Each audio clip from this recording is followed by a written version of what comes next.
오늘 에스겔 18장은 지금 이제 포로로 끌려온 이 유다 민족들에게 하는 설교잖아요. 근데 이제 그 사람들이 이런 생각을 하는 거예요. 우리 억울합니다. 왜 우리가 이 바벨론 포로에 끌려와야 합니까? 다 우리 조상들 잘못인데, 조상들 죄 탓으로 우리가 이 고생하는 우리에게 우리가 왜 이렇게 억울하게 살아야 됩니까? 이제 이런 상황 가운데 있는데, 그런데 오늘 본문의 내용은 조상들 탓으로 그렇게 한 거 아니다. 모든 사람은 각각 그 사람의 영혼은 그 사람의 죄를 담당하게 된다. 이제 그런 얘기를 하는 게 오늘 내용의 핵심이에요. 그래서 이제 오늘 본문 2절에 이제 그들이 하나님 이런 말씀하시는데 2절 보실래요?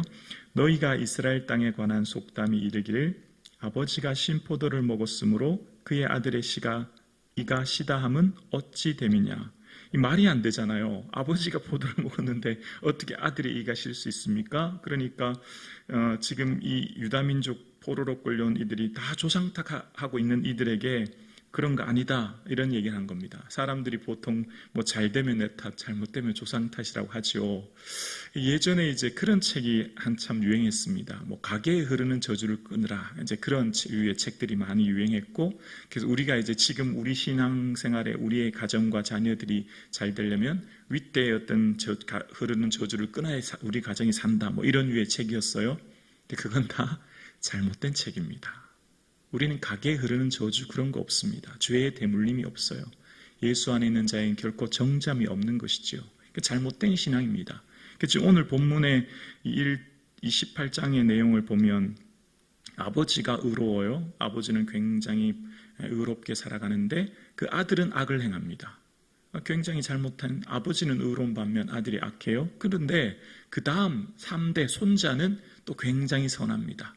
그렇게 되면 이게 어떻게 된 것인가? 이제 그 예를 드는데 이게 어떤 비유냐면 유다의 역사에 히스기야는 어떻습니까? 굉장히 선한 왕이죠. 유월절을 지키고 하나님을 예배하는 신실한 왕이었습니다. 근데 여러분 아시죠?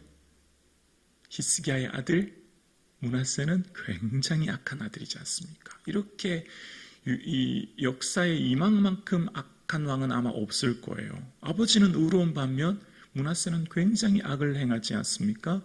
그런데 그 후대에 이제 아몬 다음에 태어난 왕이 바로 요시아거든요. 또 요시아는 굉장히 선합니다. 개혁을 행하고 유월절을 행하고 하나님 법대로 살려고 애를 쓰지요. 그런 이 새 왕, 시대의 새 왕에 대한 얘기를 하면서 다 범죄한 영혼은 그 죄로 인하여 죽고 의로 행한 왕은 그 의로 인하여 산다. 이제 그 얘기를 하는 겁니다. 그래서 오늘 본문의 4절에 보면 모든 영혼이 다 내게 속한지라 아버지의 영혼이 내게 속함 같이 그의 아들의 영혼도 내게 속하였나니 범죄하는 그 영혼은 죽으리라. 이게 그 영혼이라고 하는 원어의 뜻은 바로 그 영혼만이라는 의미가 있어요. 그러니까 범죄하면 바로 그 영혼만 죽게 된다. 그 사람만 죽는다라고 하면서 이제 예를 들어 설명합니다. 5절에 사람이 만일 의로워서 정의와 공의를 따라 행하며 산 위에서 재물을 먹지 아니하며 이스라엘 족속의 우상에게 눈을 들지 아니하며 이웃의 아내를 더럽히지 아니하며 월경 중에 있는 여인을 가까이 하지 아니하며 7절에 사람을 학대하지 않으며 빚진 자의 저당물을 돌려주며 강탈하지 아니하며 줄인 자에게 물을 주며 벗은 자에게 옷을 입히며 쭉 9절까지 한 16가지 선한 모습들, 이게 이제 히스기야를 대표해서 얘기하는 겁니다. 그래서 이런 선한 모습들에 대해서 쭉 열거해요. 그러면서 마지막 9절 후반절에 보면 그는, 그러니까 의를 행한 사람이죠. 9절 후반절에 그는 반드시 살리라. 그는 그 자신의 의를 행했기 때문에 살게 돼요. 자, 그런데 그에게 아들이 태어났어요. 아들은 어떻죠? 40절에 보면 가령 그가 아들을 낳았다 하자 그 아들이 이 모든 선을 하나도 행하지 아니하고 이 죄악 중 하나를 범하여 강포하거나 살인하거나 11절 산 위에서 재물을 먹거나 이웃의 아내를 더럽히거나 쭉 13절까지 얘기합니다. 11가지 어떤 잘못된 불의한 모습들에 대해서 쭉 얘기해요. 그래서 그 아들에 대해서 13절 후반절에 보면 자기의 피가 자기에게로 돌아간다. 그는 그 죄로 인해 죽는다. 이제 그 얘기하는 거죠. 자, 그리고 그 다음 후대 이제 3대 그 손자 때에 내려가면 또 얘기합니다. 그는 또 반면 의로워요. 14절에 보면 또 가령 그가 아들을 낳았다 하자 그 아들이 그 아버지가 행한 모든 죄를 보고 두려워하여 그대로 행하지 아니하고 15절에 산 위에서 제물을 먹지 아니하며 이웃의 이스라엘 족속의 우상에게 눈을 들지도 아니하며 이웃의 아내를 더럽히지도 아니하며 16절에 사람을 학대하지도 아니하며 저당물을 잡히지도 아니하며 강탈하지도 아니하고 줄인 자에게 음식물을 주며 벗은 자에게 옷을 입히며 쭉 선한 모습을 이야기합니다. 그래서 오늘 본문에 지금 얘기하고 있는 것은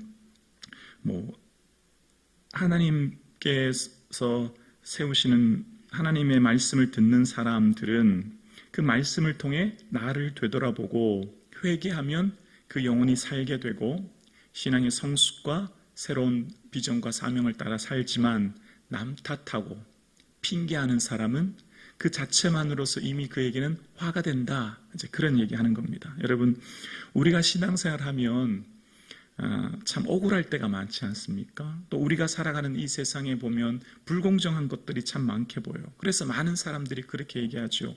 조상 탓, 부모 탓, 환경 탓, 사회 탓, 이런 탓을 하며 살지 않습니까? 이스라엘 백성들도 지금 마찬가지입니다. 우리가 지금 이렇게 된 거 다 조상 탓이다. 그렇게 얘기하면서 억울해하는 그들에게 아니야. 범죄한 영혼은 그 영혼만 죽게 되고 그 영혼만 살게 돼. 이제 그렇게 이야기하는 겁니다.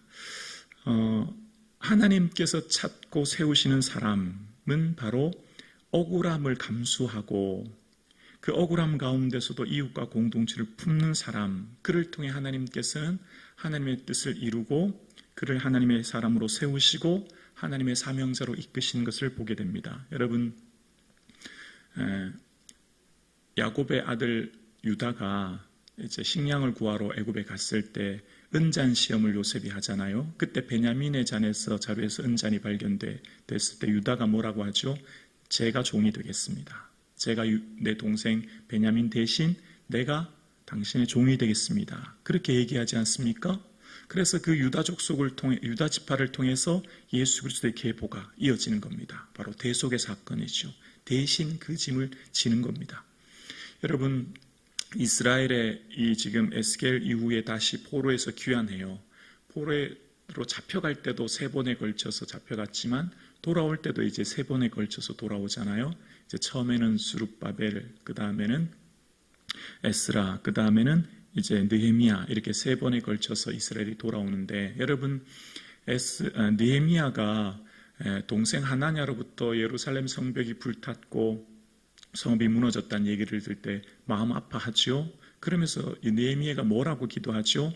나와 내 아버지 집이 범죄하여 라고 이야기해요. 기도해요. 느헤미야는 지금 어디 있죠? 바벨론에 있지 않습니까? 거기서 태어나서 자랐어요. 그런데 느헤미야는 기도할 때 내 죄, 그리고 내 아버지의 죄를 인하여 범죄하여 우리가 이 어려움을 당했다라고 고백하지 않습니까? 이게 바로 지도자로 부름받은 사람의 특징입니다. 지금 우리의 삶 가운데 우리가 신앙생활하고 우리가 살아가는 이 땅에 억울한 일이 참 많습니다. 정말 일일이 하기도 어려운 상황과 문제들이 참 많죠. 그러나 이런 상황 가운데서도 하나님께서 맡은 사명의 사람, 믿음의 사람은 그런 상황 가운데 그것을 인내하며 감수하며 그 이웃과 공동체를 품고 묵묵히 견디는 사람, 하나님께서 그 모든 것을 해결해 주실 줄로 우리는 믿습니다. 그래서 베드로전서 2장 19절과 20절에 이렇게 고백합니다. 베드로전서 19장에 보면 부당하게 고난을 받아도 하나님을 생각함으로 슬픔을 참으면 이는 아름다우나. 20절이요. 죄가 있어 매를 맞고 참으면 무슨 칭찬이 있으리요. 그러나 선을 행함으로 고난을 받고 참으면 이는 하나님 앞에 아름다움이니라. 아멘. 이게 바로 신앙의 모습입니다. 오늘 살아가는 우리의 삶은 언제나 부당하고 어렵고 힘든 일이 참 많아요. 그러나 믿음의 사람은 하나님을 바라보고 하나님께서 해결해 주실 것을 믿고 견디는 삶, 그럼 하나님께서 그 모든 묶임을 풀어줄 줄로 우리는 믿습니다. 우리의 삶의 믿음은 비교가 아닙니다. 여러분, 하나님 앞에 선 우리의 삶은 각각의 삶을 바라보면서 믿음의 현재를 바라보시는 거예요. 그 사람으로만 바라봅니다. 여러분, 우리는 신앙생활 할 때 주위에 잘 돌아보지 않습니까?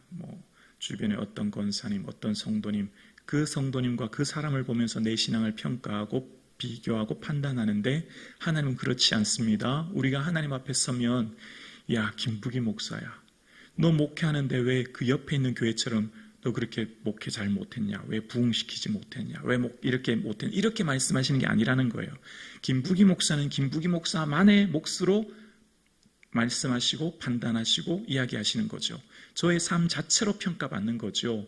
다른 누구 어떤 목사처럼 목사에 비교해서 말씀하는 게 아니죠. 우리의 삶이 마찬가지입니다. 오늘 신앙생활하는 우리의 삶은 우리 각각의 삶을 하나님 보시는 겁니다. 우리 존재 자체, 우리의 삶의 모습을 보시는 것이지, 하나님은 우리의 신앙을 결코 비교하지 않으십니다. 또한 우리의 삶 가운데 하나님께서는 각자 주어진 삶의 자리에서 살아가는 겁니다. 우리가 이 세상을 살아가는 곳은 흔히 말하는 흙수저, 금수저 얘기하지 않습니까? 사실 알고 보면 부모의 영향력에 따라 그 자녀의 출발선상이 다른 모습을 봅니다. 이것이 오늘날 현대사회 우리의 모습입니다. 그러나 하나님께서 우리에게 말씀하실 때는 그런 자격과 상황과 어떤 모습으로서 우리를 평가 아니라 그 사람만이 주어진 삶의 자리로 우리에게 평가하시고 말씀하시는 거죠. 그래서 우리는 이 세상을 살면서 누구 탓, 남 탓, 핑계 대지 않습니다. 주어진 자리에 삶에서 하나님께서 맡겨주신 그 삶의 상황을 가지고 그 사명을 가지고 살아가는 거예요. 내 남편, 내 아내, 내 아들, 내 부모님, 내 주어진 삶, 그 주어진 고유의 영역 속에서 다 하나님 맡겨주신 자림을 알기 때문에 더 이상 우리는 주변을 돌아보며 비교하며 혹은 주변에 누구 탓하며 우리는 살아가지 않습니다. 각자 주어진 삶의 자리가 하나님의 사명의 자림을 알기 때문에 그 주어진 삶의 자리를 하나님 나라로 확장시키며 살아가는 것이죠. 오늘 함께 예배하는 저와 여러분의 삶에 오늘 내 주어진 삶의 자리에서 누구를 탓하거나 핑계하는 삶이 아니라 주께서 주신 나의 삶 가운데 온전히 그 사명을 발견하고 이 하루를 살아갈 수 있는 그런 은혜가 있기를 주님의 이름으로 축원합니다.